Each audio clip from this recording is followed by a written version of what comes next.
The Last Jedi was a very good film, but it was an excellent piece of work. I'm not a big Star Wars fan, but I am a professional software engineer and an amateur songwriter, and a lot of art is the product of genius and inspiration, but I'd bet most art is the product of problem solving and hard work. So as it goes as a film, I'd say it's probably a 7.5. Second favorite Adam Driver film I saw this year after Patterson. But as a piece of craftsmanship, I'd give it a 9.5.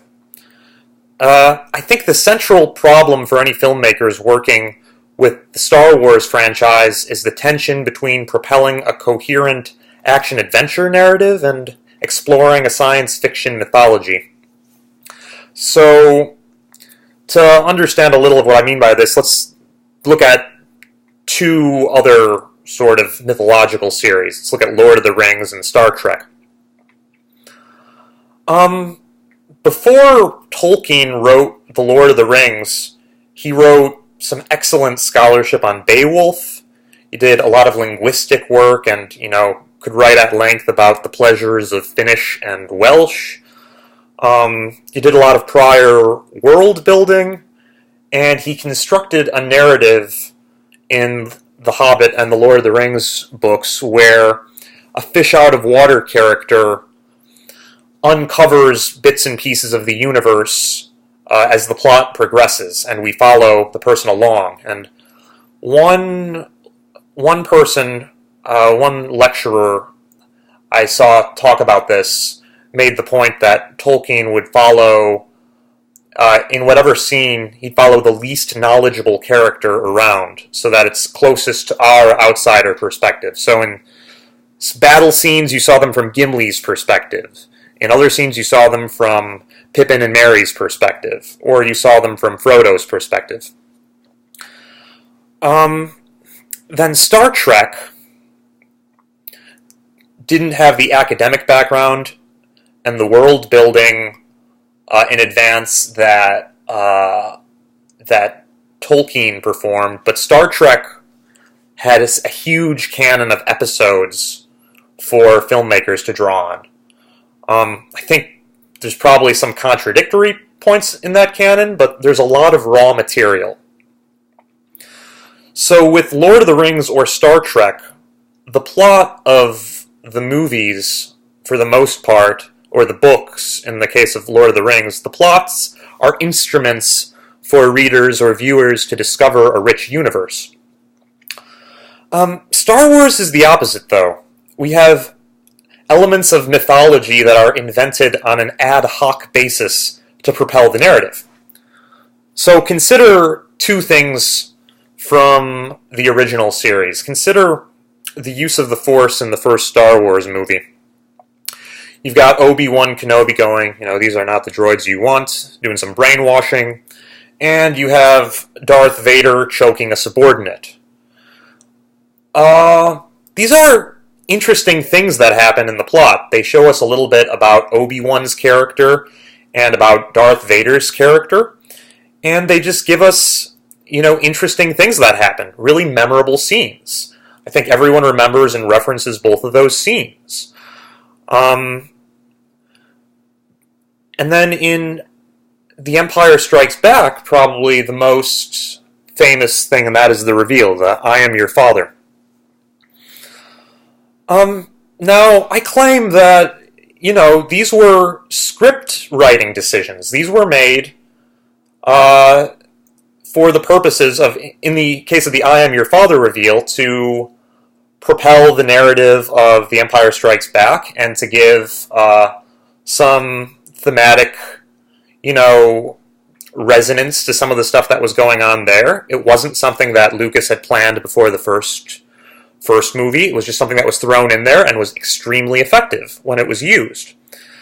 And the Force, as it was used in the first movie by Obi-Wan Kenobi and Darth Vader, was not based on any set of rules that Lucas had drawn up in advance of that script. It was just in there instrumentally. It wasn't interesting per se the way Elvish culture and Elvish society were in Lord of the Rings, or the Klingon language serves as something going on in the background of Star Trek. The problem, though, is that although you have this writing where the plot precedes the mythology, in Star Wars you're then saddled with the mythology. And so in the prequels, George Lucas chose to go the mythological route and to explore the mythos. Now, there's a lot of problems with those prequels. They were, poorly executed, poorly acted, but in some sense, I think they were doomed to be worse than the originals because they were tied to these thematic anchors. So, the Force in the first movie involves some choking, some mind control, but in the the Phantom Menace, the Force is midichlorians. It's given this biological explanation.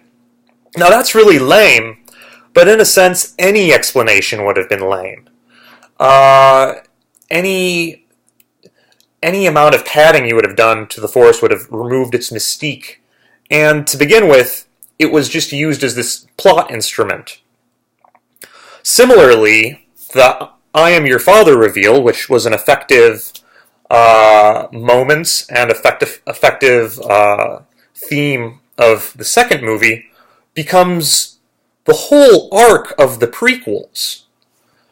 And so, yeah, obviously the prequels weren't well done. There was bad CGI, bad acting, sort of incoherent storytelling, but I think more important than that was investing in the mythology, which just wasn't there, which was just made up on the fly and treating it like it was real.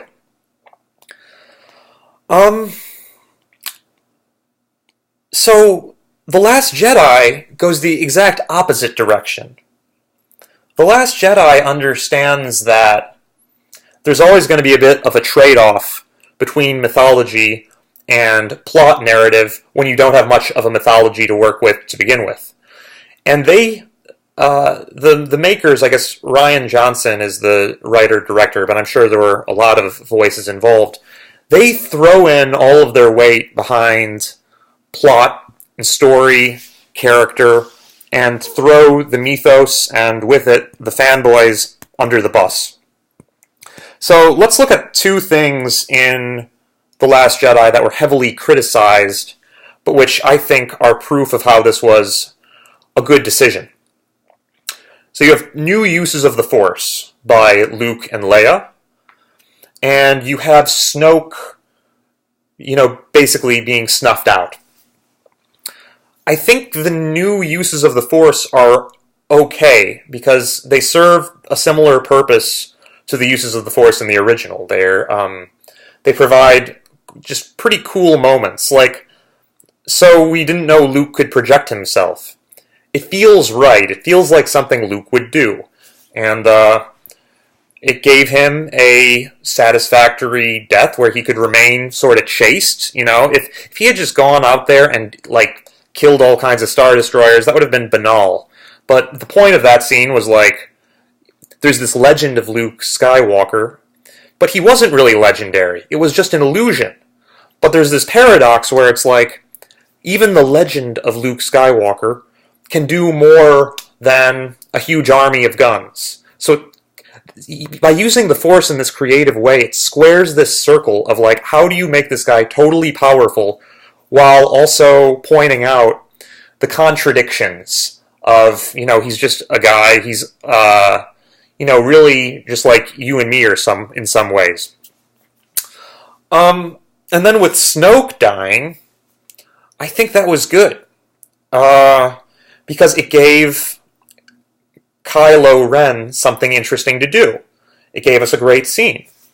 Now, consider the opportunity cost of not killing Snoke and trying to explain the mythology of Snoke. This would immediately turn into something dreadful. You'd get, scenes of Snoke loitering on the edges of Luke's Jedi temple, like some kind of depraved Roy Moore figure at the mall, trying to lure Kylo into his paneled van. I don't think anyone wanted to see that. It's maybe you could have pulled it off well. Maybe you could have pulled it off better than George Lucas did with the Emperor and Anakin in the prequels, but it wouldn't have been worth it. It's a matter of opportunity cost. Okay, so the movie is plot driven then. Well, as it turns out, I think it did a pretty good job with being plot driven. The movie has a number of subplots. It has Rose and Finn. It has Leia, Aldo, and Poe. Luke and Kylo, and Rey and Kylo. So what you get are stories that are different, but have a thematic coherence, because they're about these contrasting pairs that just have different perspectives on things, but the movie doesn't ever completely privilege anyone's perspective. It's not necessarily, it's not committing moral equivalency, but it is asking us to consider different people's points of view. So let's just take the Leia-Aldo and Poe story. I've read a lot of terrible reviews of this movie that say the movie is siding with Aldo and Leia over Poe, that this is a story about how Poe needed to learn to be more responsible. And that's partially true, but that's not actually what the movie is fully saying. The point is that they have legitimately different perspectives and different virtues. So at the end of the movie, Leia is saying, like, yeah, you lead us out of this cave. That's not contradictory. What it's saying is that you want someone like Leia commanding your Air Force, and you want someone like Poe leading you in an impromptu escape from a cave. There's more than one way to be a good rebel. Sometimes being a good rebel means being a rebel against being other rebels, like Poe was when he committed the mutiny. He was wrong, but you want someone like Poe, right? You need guys like that in your rebellion, just as you need people like Rey and Leia and Aldo. Similarly, you've got Rose and Finn. And a lot of people criticized Rose's dialogue. Like the part at the end, this thing she said after ranting about how, like, oh, you know, we need to protect what we love instead of attacking what we hate. The part when she frees the animal. Those were not scenes intended to show us that Rose was right and Finn was wrong. The point was that Rose is starry-eyed and naive, and Finn came to the rebellion more out of opportunism, more out of a personal vendetta, but you need both sides, you know, and the movie gave both sides a fair hearing. Now, in case you think I am being contrived in saying that the movie is, treating both sides equally, remember that it explicitly shows the same scene of Kylo and Luke from two different perspectives. So the movie is like telling us, hey, look, you gotta look at these situations from different perspectives. Couldn't be clearer. Now, the biggest problem with the movie, though, is that not all these subplots were equally compelling. So a lot of people pointed that out. That's, a big weakness. But on the other hand, they all fit into this grand theme, so I can excuse it. Oh, and then about that scene where you have Luke and Kylo from different perspectives. This was probably an oblique reference to the Kurosawa movie Rashomon, which, showed the same event from different people's perspectives. As, some of the original movies, like, the A New Hope, the original Star Wars, was inspired in a lot of ways by The Hidden Fortress. I like that you had some Japanese references again in this movie. The scene where Luke is facing the army alone looked like one of the scenes in Ron, where the warlord is coming out of his temple. So, yeah, that was great. This movie had more references to strong outside influences than it had sort of fan service and shoehorning in jokes from other Star Wars properties. I didn't like the part where Kylo was like rolling in his TIE fighter, like Darth Vader at the end of A New Hope, but there wasn't too much of that. So that was a huge strength of the movie, to stand on its own 2 feet and look for outside source material, as opposed to cannibalizing and recycling other stuff. And then lastly, the acting in this movie was better than in any other Star Wars movie. Mark Hamill, Daisy Ridley, Adam Driver, Serkis, and Fisher were all used extremely effectively. This was just a movie filled with legit movie stars. So yeah, I think this movie was... I'm probably not going to watch it again for a while, but you know, I'd maybe enjoy watching it again with some friends and some beer. Like I said, it's a 7.5. But more than that, it's a great work of craft. But that being said, I think they're probably out of gas. So, after The Empire Strikes Back, the movies got a lot worse. They may have been more poorly executed, but part of the reason they were poorly executed, I think, was because there was less inspiration, there was less material to begin with. They sort of wrote themselves into a corner after The Empire Strikes Back. A New Hope gave us a couple characters, it gave us this cool villain in Darth Vader, and it gave us this Force, and then it elaborated upon that with some scenes, like it had the I am your father scene, it had Luke going to get training in the Force, but at that point it shot its bolts. They shot all their MacGuffin bolts, and they were left with mythology baggage.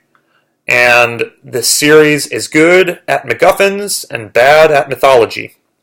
And I think that's the same is probably true now. The next movie after The Last Jedi is going to be a lot worse. It's probably going to be competent but bland, probably anticlimactic, like The Force Awakens.